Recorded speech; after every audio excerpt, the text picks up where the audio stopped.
వరి రైతులు కోతకు వేలాయిరా, పాత బోనస్ ఇంకా రాలేదేమిరా అని బెంగపెట్టుకున్నారండి. 2,39,00,000 రూపాయలకు రైతులు నిరీక్షణ కోసం ఉన్నారు. ఇప్పుడు దాని విషయం మనం పూర్తిగా తెలుసుకుందామండి. వచ్చే అక్టోబర్ 1 నుంచి వానాకాలం ధాన్యాన్ని సేకరిస్తామని రాష్ట్ర ప్రభుత్వం పేర్కొంటుండగా, జిల్లాలో ముందుగా నాట్లు వేసిన పొలాలు మరో వారం 10 రోజుల్లో కోతలు ప్రారంభమవుతాయి. ఈ క్రమంలో పాత సీజన్కు చెందిన బోనస్ బకాయిలు రాకపోవడంతో రైతులు ఆందోళన చెందుతూ ఉన్నారు. వానాకాలంలో 3,15,000 ఎకరాల్లో వరి సాగు చేయగా, ఇందులో దాదాపు 1,15,000 ఎకరాల్లో సన్న వరి వేసినట్లు అంచనా.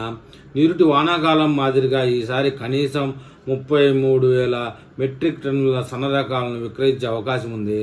ఈ నేపథ్యంలో పాత బోనస్ బకాయిలను విడుదల చేయాలని, ఈ సీజన్లో ఎప్పటికప్పుడు చెల్లించేలా చర్యలు తీసుకోవాలని రైతులైతే కోరుకుంటా ఉన్నారు.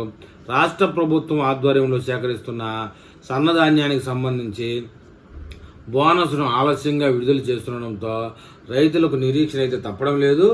2024-2025 వానాకాలం జిల్లాలో 30,870 మెట్రిక్ టన్నుల సన్నధాన్యాన్ని కొనుగోలు చేయగా, కింటాకి 500 చొప్పున 15 కోట్ల రూపాయలు బోనస్ దాదాపు 4 నెలలు ఆలస్యంగా చెల్లించారు.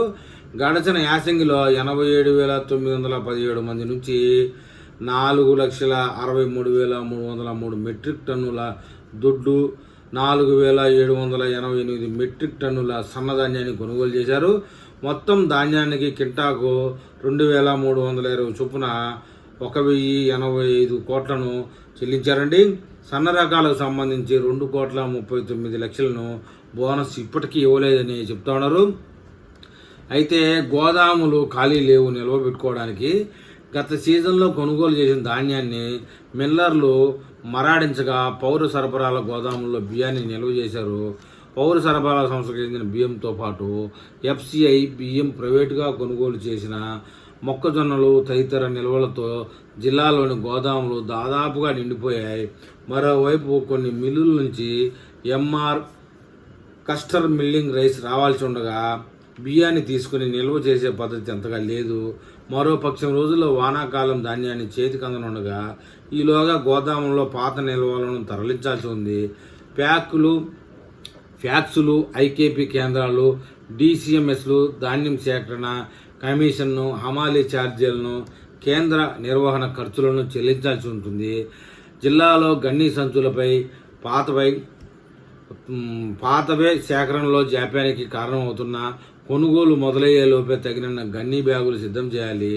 కేంద్రాల్లో వసత కల్పన, తూకం యంత్రాలు సిద్ధం చేయడం, ఇతర ప్రాంతాల నుంచి హమాలీలను రప్పించడం, ధాన్యం బస్తాల రవాణా, గుత్తేదారుని ఎంపిక, వసతులు సకాలంలో చేపట్టడం ద్వారా ధాన్యం సేకరణకు పూర్తి స్థాయిలో సన్నద్ధమయ్యే అవకాశం ఉంది.